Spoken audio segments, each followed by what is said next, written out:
তো আজকে আমরা দেখব যে এগুলোর মধ্যে কোনটা বাস্তব আর কোনটা অবাস্তব সেগুলো খুঁজে বের করব।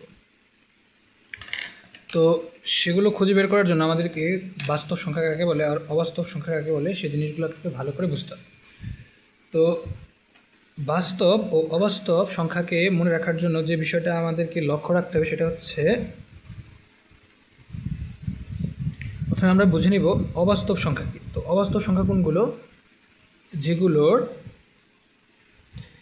যদি আমরা ধরুন একটা আছে যে এক্স স্কোয়ার সমান যদি মাইনাস এরকম আসে, সংখ্যা আসলে মনে করেন ওয়াই, তো এক্স সমান কী আসবে?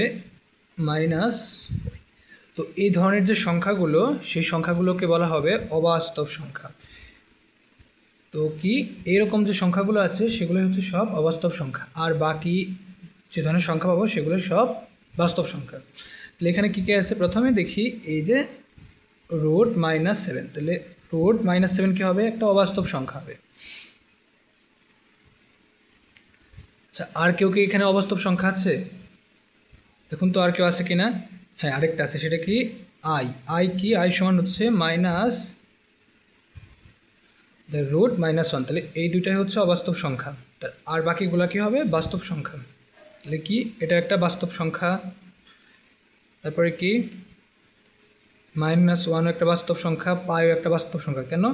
কারণ পায়ের মান হচ্ছে 3.1416 ...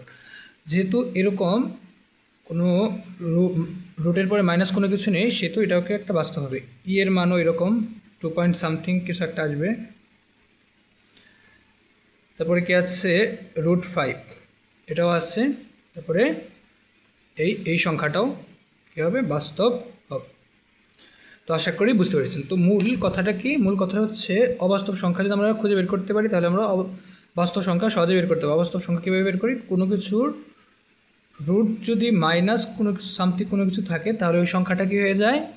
অবাস্তব হয়ে যায়। উদাহরণস্বরূপ এখানে কী আছে? √7 এবং √1।